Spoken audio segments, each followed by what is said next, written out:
It's a long time coming. I'm a little late on making this video. That's my bad. You know, life happens. Things just kind of happen. But rest assured, it is here. It is finally being made. Granted, I've been putting it off forever. Anyways, yeah, it's me yapping about basketball again. Because, yeah, I did this last year when discussing the 2024-2025 NBA season. And I wanted to make another one about the 2025-2026 NBA season. Because, well, I pay attention, obviously. I'm a man who loves basketball. I'm a man who loves my team. And I'm very heavily invested in the league and the NBA and basketball in general. So yeah, let's get right into it. So first and foremost, let's address what has been the big thing, and yeah, the Knicks won the NBA Finals against my Spurs, and it's tough. I'm not gonna lie, it's tough to deal with that. It's tough to have to like live with that and stuff.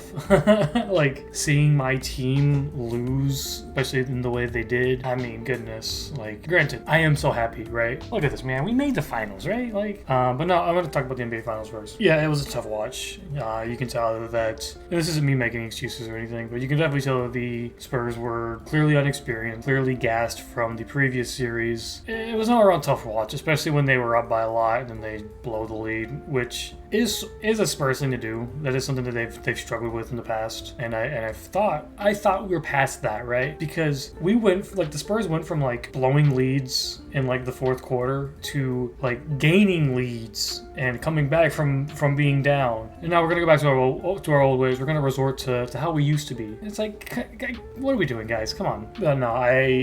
It's tough to watch, especially since right as the NBA Finals were starting, I was graduating college. Right? Yeah, see, this is me. I was graduating college. My graduation was like the same day as game 2 of the finals. So yeah, game 2 of the finals is the same day, and I don't know, it was tough to watch, but it's a part of life. It's a part of life. I won't get into the Spurs yet. I'm gonna save a little section for them. I'm gonna get to everything else. Yeah, so honestly, not too bad of an NBA season. I gotta say, this is not even just me as a Spurs fan. I mean, it's partially me as a Spurs fan saying this, but it's I don't know. It's cool to see. It was a decent season for many reasons, and I think with everything that happened, all the storylines out there, and all the cool events that had happened throughout the season, it was a pretty successful season. I gotta say, it was a fun watch. Honestly, there's so much had happened. So I mean, rivalries reignited, and it's just a lot of cool stuff, honestly. And yeah, as a Spurs fan, it was an insane thing to see. It was such an insane season. Not trying to bring up the Spurs.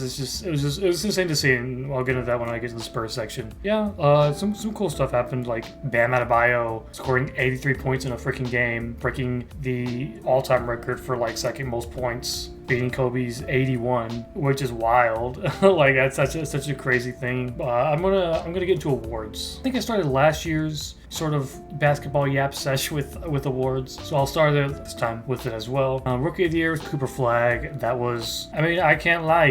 Even though he's on a rival team, he had a great season. Put up numbers. Did pretty well for his team. His team still sucks, but that's not because of him, right? And watching first game of the season opener being Spurs and Mavericks, I'm just like, I need Wemby to expose this kid. And yeah, he definitely had that welcome to the NBA moment. Dude was not very good in that first game. He kind of found his footing and got better. But I mean, between him and Concanable, no one expected Concanable to be as good as he was. But yeah, dude showed out. He did a crazy good job, and is one of the big reasons they made the play-in, which is crazy to see. But he did well as well. BJ Edgecombe also coming out of nowhere and kind of going off, and then Dylan Harper coming off the bench and still being one of the best rookies in the league is insane. Like, dude was coming off the bench and putting up near starter, like rookie starter numbers. Contributed greatly to the team. But yeah, gonna go again once again going down the line. See, MVP was Shea again. He won his second MVP. Top 3 though. It was Shea, it was Jokic, and Wemby. Which Wemby being a part of that top 3 was cool to see. He didn't win, unfortunately, but I mean, he definitely made a case for himself. So that was good. Speaking of Wemby, Defensive Player of the Year, baby. Finally got his DPOY. It was a long time coming. Like, he should have won it like in his freaking rookie year. Of course, last year he wasn't eligible because of injury and whatnot, but he definitely should have won in his rookie year.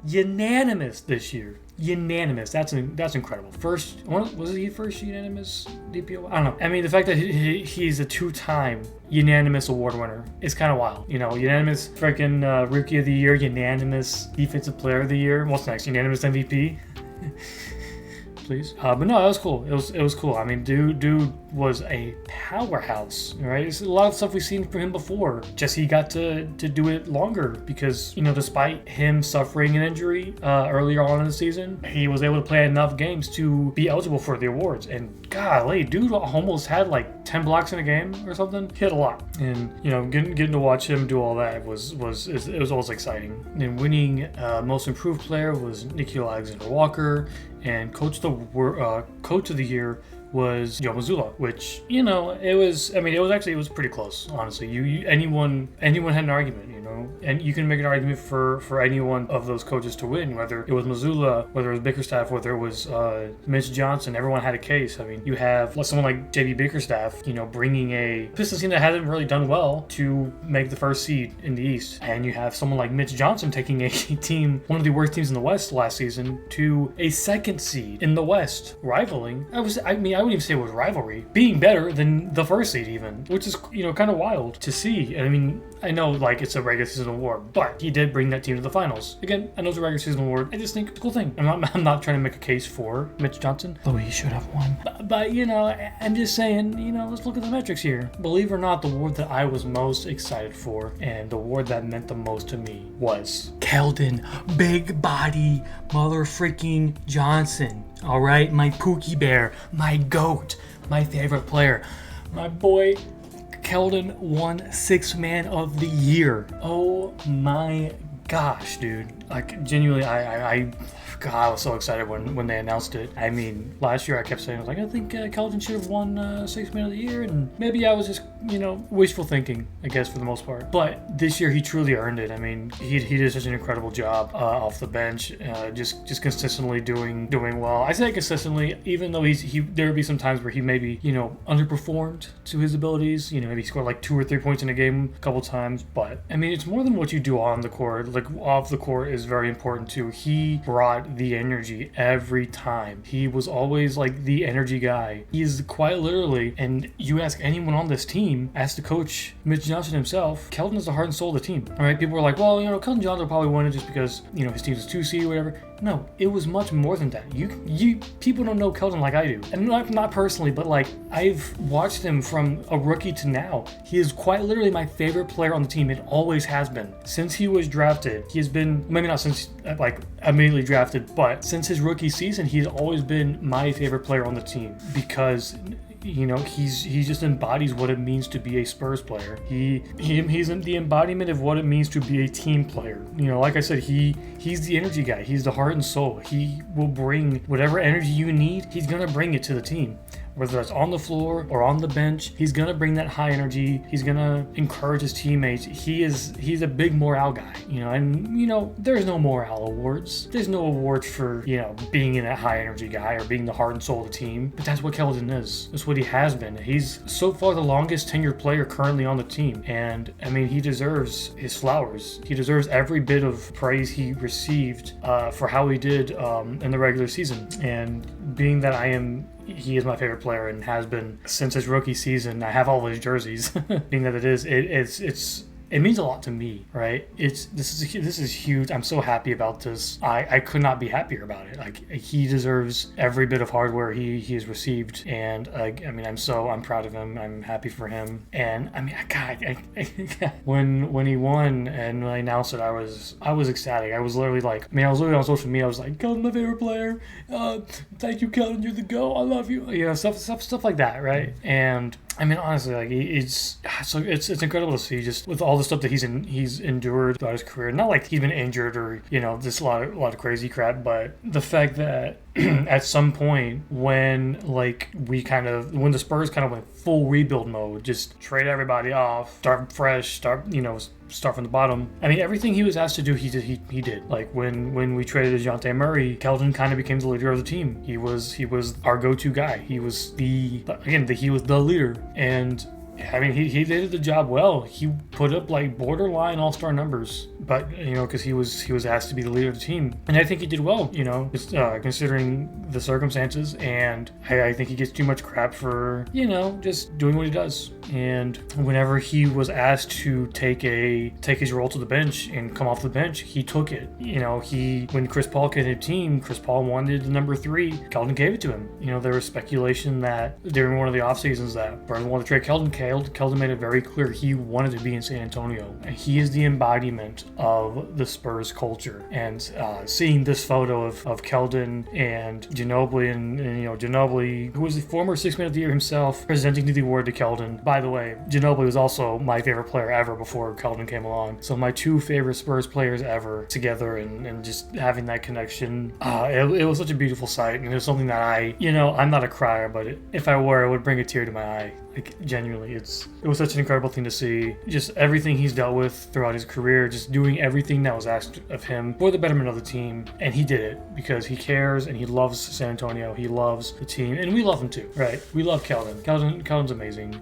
He will forever be my favorite player on this team. And if, for whatever reason, the Spurs decide to trade him, I would be very upset. Very upset. And it would take a while for me to feel better. But yeah, anyways, enough glazing. Let's get into everything else. Yeah, so the NBA All-Star game, or All-Star weekend was pretty interesting. Damian Lillard, despite not playing at all this past season, wasn't the 3-point contest, because why not? And won. I'm surprised the NBA didn't crack down on like the Trailblazers or anything for that. Like, oh yeah, you can just not play during the whole season, but you can play the 3-point contest. But on low-key, I think Julian Champagny could have been in it. He wasn't. He could have been. Maybe next year. We'll see. The dunk contest, though, was that Keshad, I think his name is, Johnson of the Miami Heat won. Whoa! It was not a good dunk contest. I think that goes without saying. Last year's was pretty good. This year's was not. I had high hopes for Carter Bryant, the Spurs rookie Carter Bryant. Love me some Carter Bryant. And, I and some others believe that, maybe he was robbed. Is that me just being biased? Maybe a little bit, but I still think,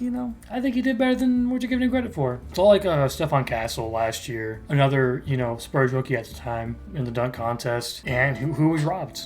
That one, I think we can all, I think many people are in agreement that Castle last year was robbed of the dunk contest. And although it was a good dunk contest last year, especially compared to this year's, it's cool to see two Spurs rookies in back-to-back years make the contest, which is really cool to see. And then coming in second place is not that fun. But the All-Star game was interesting because no one, as usual, it wasn't very good because no one cared. Like, these dudes just show up and just, I don't know, they go out there and they just don't care. The big different thing that happened this year was one person tried, and that would be Wemby. And you had some NBA fans that were kind of clowning him for it, but most fans were appreciative of it because Wemby was out there trying, and he did his best to get his team to actually go out there and try, but they didn't, and he was visibly upset for it, right? He was out there actually trying to give a crowd and trying to bring the fun back to the NBA All-Star game. It's been lacking. That's the thing a lot of people have complained about, how no one cares and no one tries in the NBA All-Star game anymore, and Wemby tried to change that. He came in, he gave a crap, he tried, he played defense, and even the players were just like not really into it. They didn't really like him for it. You can tell they didn't care for how he was treating it, and it's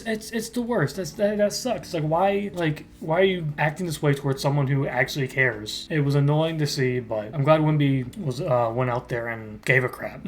So now let's talk about the playoffs. Yeah, let's start with the playoffs. Yeah, no, playoffs were a good time. They were a good time for the most part, up to the finals. Yeah, I mean, the Knicks, despite looking like they might have gone down to the Hawks again, after they beat the Hawks, I mean, it was pretty much a clean sweep up until the finals. So interesting to see, kind of crazy to see, especially when there was all that hype behind the Pistons. Although I don't know if anyone actually thought the Pistons were going to make it, but they were the 1 seed, which again, crazy to see, especially with how they've been in the past couple years. But they also lost in the second round, so yeah. I'm gonna talk about the Western Conference. That's what mattered to me most.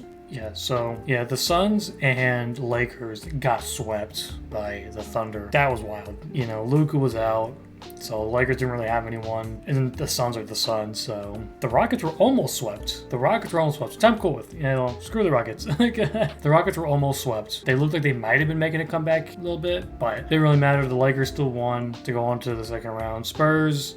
Spurs were like the biggest, probably like overreactions team, and I'll explain what I mean by that in a second. They beat the Trailblazers in 5 games. The overreaction came when the Spurs, like when Wemby went out in game 2. Yeah, so they won game 1 of the first round, but Wemby was knocked out in, I think, game 2. Yeah, so he was kind of in concussion protocol. Or was it game 3? Either way, he was knocked out one of the games. Spurs lost the game. People said it was over. It's like, oh, he's knocked out, it's over. Concussion protocol, blah, blah, blah, it's over. It's over, forget about it. And then the Spurs won without him. They won games without him. By a lot, too. So it was almost like, chill out. We're going to be all right. But 1-5, Spurs 1-5. And the next series was against the Timberwolves. That was a fun series, because they were getting extra physical Wemby, and then Wemby threw an elbow, he got ejected. It was a whole thing. Much deserved elbow. In fact, they deserved more. But Spurs won that in 6. And it was interesting. Sometimes I don't pay attention all the time, but when, like, the last game, it was game 6 of the Western Conference semifinals with the Spurs and Timberwolves, I went to go see Obsession, because, like, Obsession had, like, literally just released. And I was like, I also kind of calculated, too. I was like, okay, well, I should get out this time, which means I can watch this much of the game. Which I did. I was able to catch the second half of the game. Beautiful score. It was great. We ended up winning, making the conference finals, which was incredible. It was first time in a while. I believe it was first time since like 10 years, I want to say. But it was incredible. Everyone I was in school with was just like, congratulations, man. We hope you guys win it all. And I remember, like, it was interesting because I was working on some, like, my last few student projects before graduating, of course. And I think there was one I was working on. We were working on a set, and just like after like game 1 or game 2, Spurs lost is what I'm getting at. People were talking to me about it. I'm like, look, it was game 1. Yeah, I was like, look, it's one game. It's not a big deal. It's whatever. Because I'm a level-headed person. I just don't see one game and I'm like, it's all, forget about it. No, I went to school and I was like, okay, it's just one game, right? I'm not worried. I'm chilling. It's a 7-game series. Come on. And we ended up winning, so it was good. And I remember my last day of class was, I want to say, is it like the before or like the day of the last game of the Western Conference Finals. And a friend of mine who was a Nuggets fan was like, go Spurs, go beat the Thunder. I'm like, I'll do my best. I don't know what I'm gonna do. But all my friends were rooting for me. All my friends were like, let's go Spurs. I'm like, yes.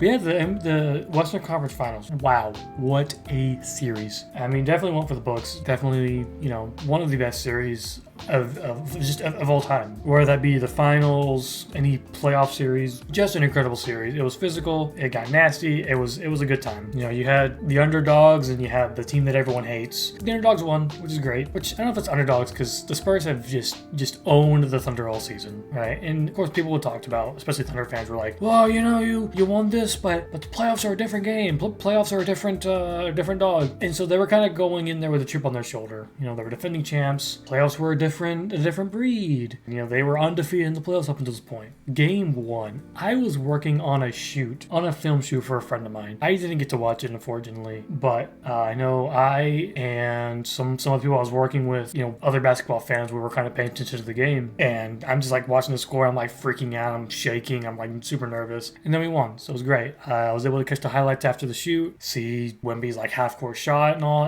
It was such a beautiful game and a great series. That game 7 definitely one for the books. Of course, again, I suck at planning things. I went to go see the Backrooms. That was when Backrooms released, and I went to see it with my friends, but I was able to get out before the game ended. Believe me, I was nervous the entire time. Great movie. I was able to pay attention, but I was like kind of shaking and was super nervous the whole time. But, seeing that we won was incredible. Hadn't happened since 2014. I remember where I was as well when last time we made the finals, and so to be able to experience that again, it was exciting. It was incredible. I was so happy. Again, I got on social media. I'm like, I'm so proud of this team.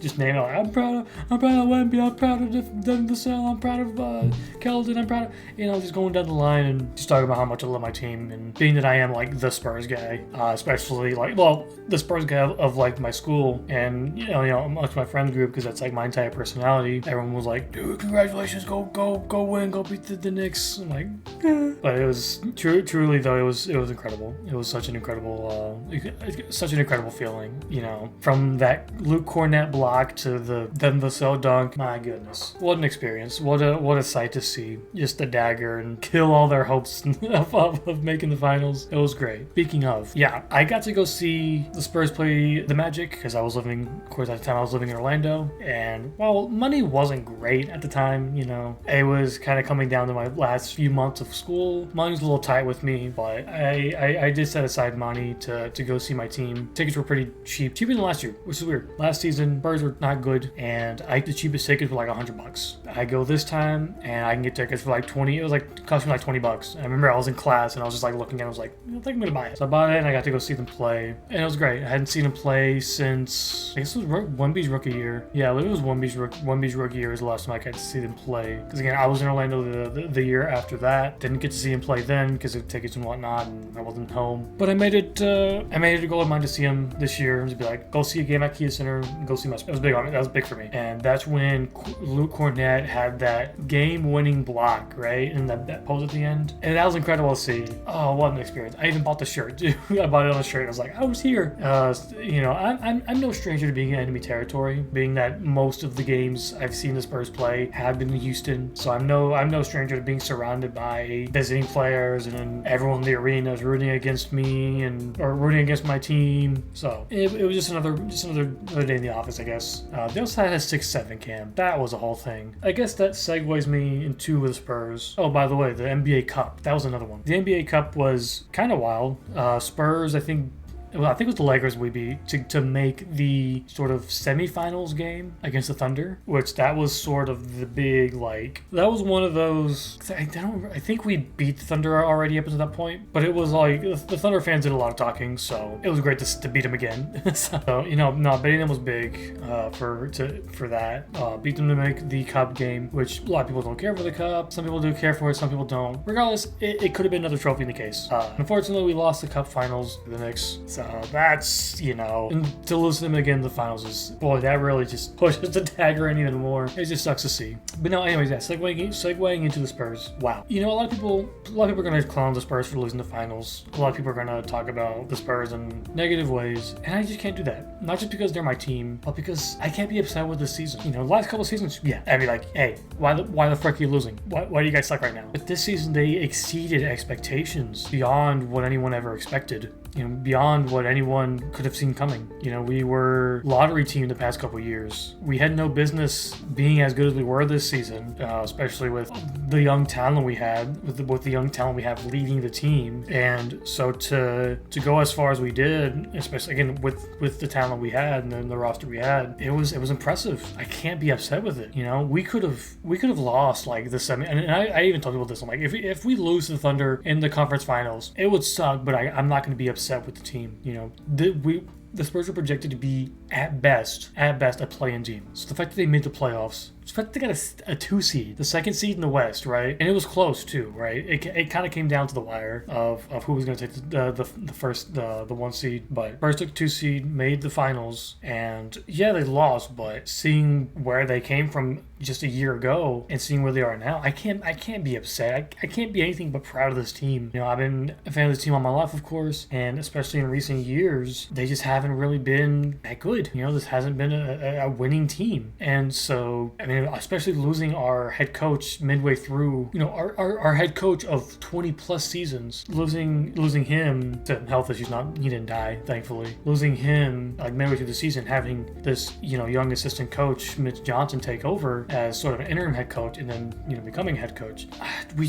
The Spurs are way ahead of schedule, and so to see that and see how well they've done, see the chemistry they have. God, the chemistry is insane too. They all love each other clearly. They're all clearly like each other, and they have a clear sort of brotherhood going on there. And it reflects that chemistry is off the charts, and it shows. And they clearly just enjoy playing with each other and being on the floor and with each other and just being around each other. Really, I don't know. I think this team, the future's bright for this team. Especially being led by this like 21-year-old Wemby. trophy. And golly, man, what an incredible team. I'm proud of this team. I've been in the trenches with these guys, right? Ever since, we stopped making the playoffs and we've just kind of been in a playoff drought. We'd have draft picks that didn't end up working out. Situations that didn't end up working in our favor. So to see them make it this far, especially this soon, it's great. Legitimately, I did not expect us to make it this far either, right? Of course, I was in my delusional state of first game of the season, I'm like, guys, the traps, we won by 20 plus, it's over, Spurs are champions, whatever. Then the closer it came to reality, the more I'm like, holy crap, do I have hope? But win or lose, I love this team. Always have, always will. And so, for them to make it as far as they did, it was incredible. I was like, God, some of the players, gosh. Of course, I've talked about my Pookie Bear, Keldon a lot, who, again, he deserves everything that he's been getting this season. 6th man of the year. I mean, probably my favorite my favorite picture of the season, one of my favorite pictures ever, is of him holding the Western Conference Finals trophy. With everything that's been going on with the team and all he's dealt with the team, and seeing from, kind of what's been going on with his journey from his rookie year to here, he's earned that trophy. He deserves that. And it's one of my favorite pictures ever, because he deserves every bit of that trophy, and it's beautiful. Of course, Wemby, monster season. Like I said, defensive player of the year, Western Conference Finals MVP. He was an all-star, all-NBA first team, and then all-defensive first team. I mean, God, if we would have won the finals and he won finals MVP, would have been one of the greatest seasons we've ever seen from a player. But he was up for MVP as well. But anyways, yeah, I mean, everyone has done such a great job. Luke Cornett, when we needed him most, he showed up, especially defensively. God, that last block at the end of the Western Conference Finals was beautiful. Like I mentioned, the block against Orlando. He hasn't always been the best, but again, defensively, when we needed him to show up, he did. Stephon Castle, God, defensive monster, I tell you what. He doesn't get enough credit for his defense. He should have at least I feel like he should have made second team or something, but whatever. He did well, especially in his second year. He did such an incredible job. De'Aaron Fox was an all-star, kind of didn't show up in the finals that much. Honestly, he showed up when he needed to in the regular season, especially against Orlando for sure. Watching him play against Orlando, he showed up and he showed out. When he was good, he was good. When he was not, well, we lost the finals, so do what you will with that information. Julius Champagnie. Yeah, no, wow. I mean, for a guy that wasn't getting paid that much, dude was playing like he was.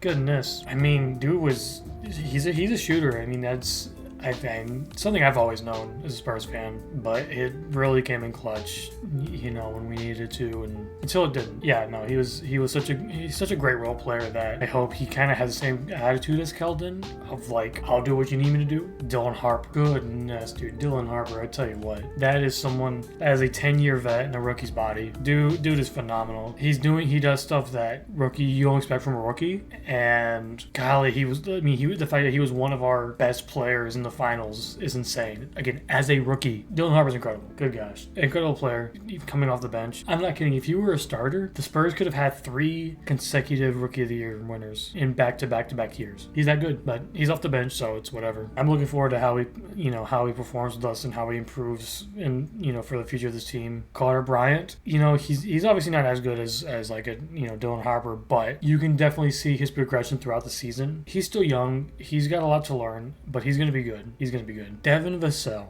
Devin Vassell is someone, again, another player that I really like. Once again, followed him since his rookie season, and he hasn't always been consistently good. Injuries have kind of affected him negatively sometimes, but after his first, second season, it just hasn't been, he hasn't really fully been there. And I feel as though this was I think this was it for Devin, personally. I felt like before the season started, this was going to be it. Not like we were going to trade him automatically, but more so this was going to be his last chance to really prove himself before, the Spurs make a decision whether they want to keep him or move on. This was a big year for him, because I feel like if he underperformed, if he didn't perform to kind of what was expected from him, the Spurs were going to move on from him. At least that's what I would have done. And this is coming from a Devin Vassell lover. I'm a Vassell defender, I'm a Vassell lover, but just seeing kind of how things have been going the past few seasons. If he didn't improve, if he didn't get better, I think this is going to be it. And I mean, even just seeing from the first game, gosh, man, watching first game of the season was beautiful. But definitely seeing Devin Vassell, I even called it. I was like, look, dude's playing like he's about to get traded, which is good. You know, I'm glad he's playing that way. I hope it continues. But no, he definitely improved greatly. He showed up again when he needed to and just did incredible. One of the best seasons I've seen from him since, I guess, his rookie year, sophomore season. He's improved greatly, and I'm hoping that continues. You know, hopefully he can stay injury free for the most part, and I'm looking forward to seeing his progression from here. So that's a lot for like the main core, or like just a lot of the main guys. People like, you know, Bismack Biyombo and Kelly Olynyk and Jordan McLaughlin and all, you know, they got some playing time here and there. And you know, when they got out there, they sure did right on the court.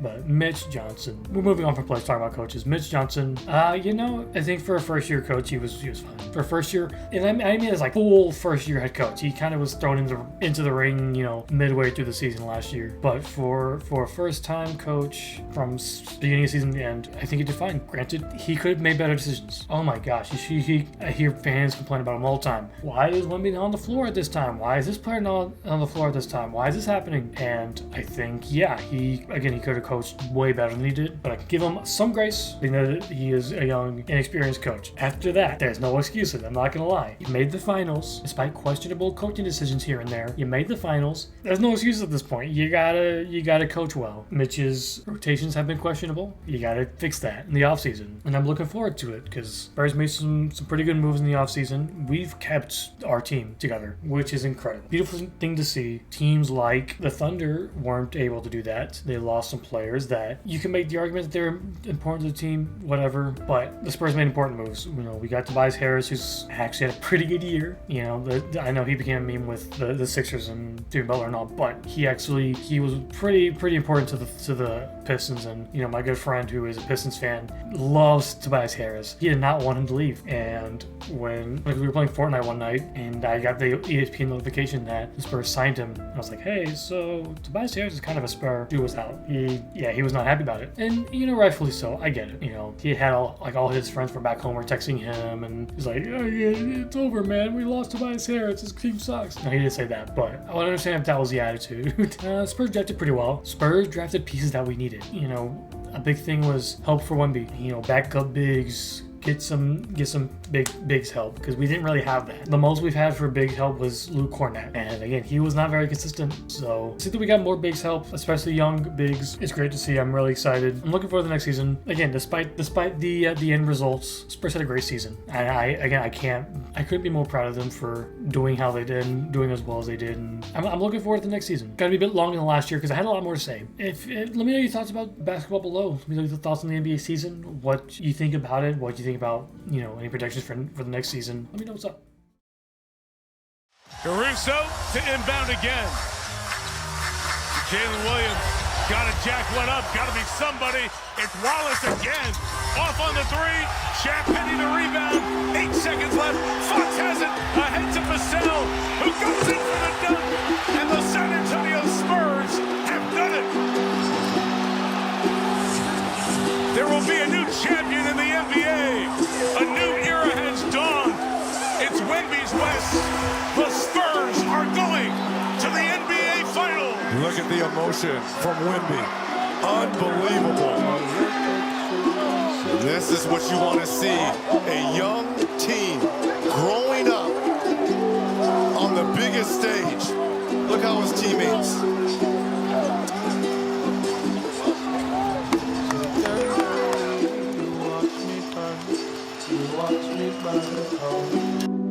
So don't be